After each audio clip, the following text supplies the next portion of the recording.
La la la, hey, hey, yeah, yeah.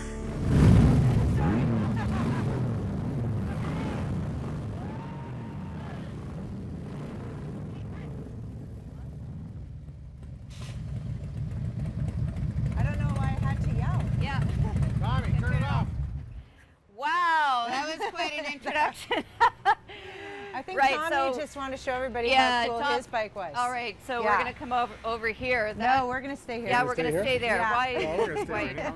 Okay, In the great. sunshine. Awesome.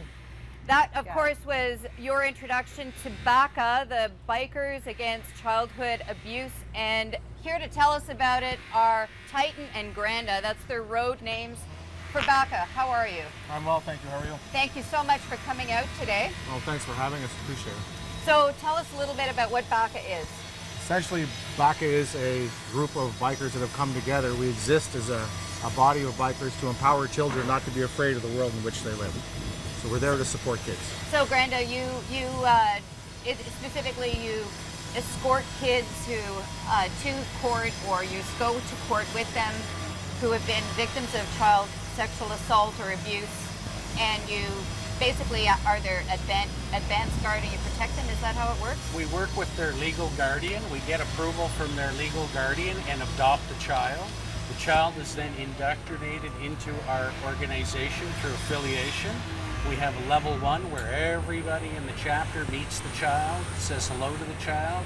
We present them with the cut and we welcome them to the family. From that day forward, we support them through affiliation.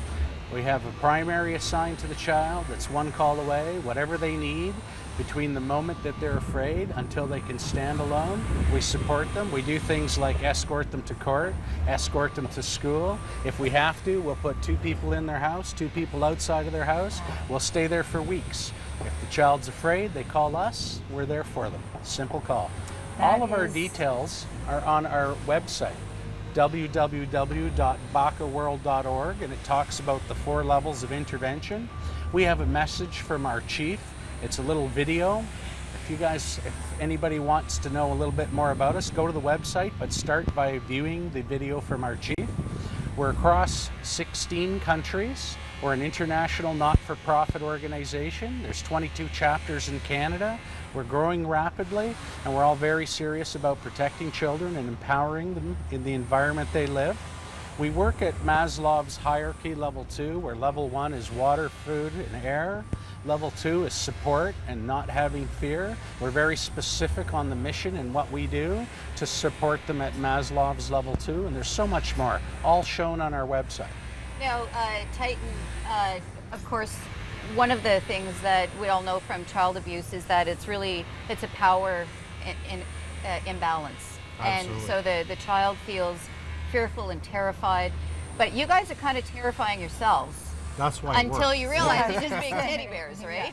So We so are, what but does that we do take for it the very kids? seriously as well. Right. That's why Golfers Against Child Abuse wouldn't work. No, it Right. would not. We're a very intimidating force, and we are to be taken seriously. We will do whatever it takes to remove that fear from the child's life.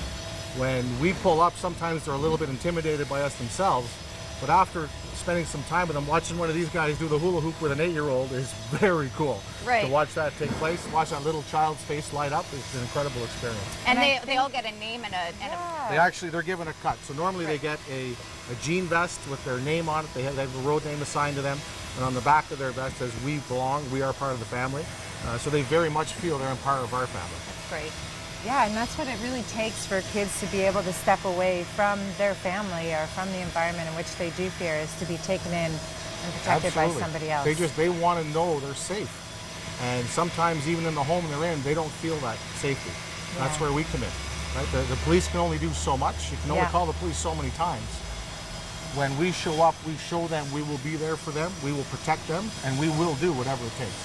Well, I think a big part of the problem, of course, is the ongoing intimidation, whether it's through texts or emails or whatever. You can have a court order for to stop somebody from trying to communicate with a child, but they just have to look at them across the courtroom, and That's what it and takes, and absolutely. the child already doesn't think that their narrative is going to be believed by adults anyway. So You think of how awful it must be for a little child who's already had that experience. They've had to live with what's happened to them.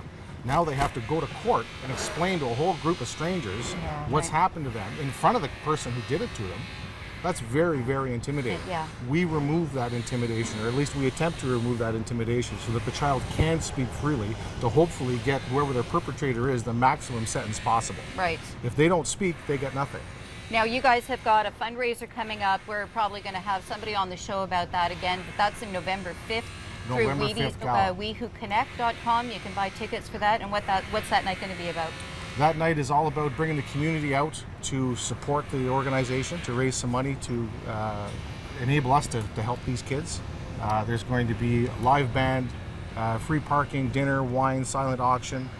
It's all on WeWhoConnect.com, I believe it is. Awesome. Yeah, I definitely think it's something that everybody at home should be paying attention to, because this is an amazing service, and I mean, I would. And who doesn't love bikers, I right? love bikers. Story that I We love yelled like bikers. when I heard the engines. Anyways, super excited. Thank you so much. We'll make sure Thank you. everybody get online and do what they can. Don't go away. Up next, we are in the kitchen with Danny and Liam and Early in Variety.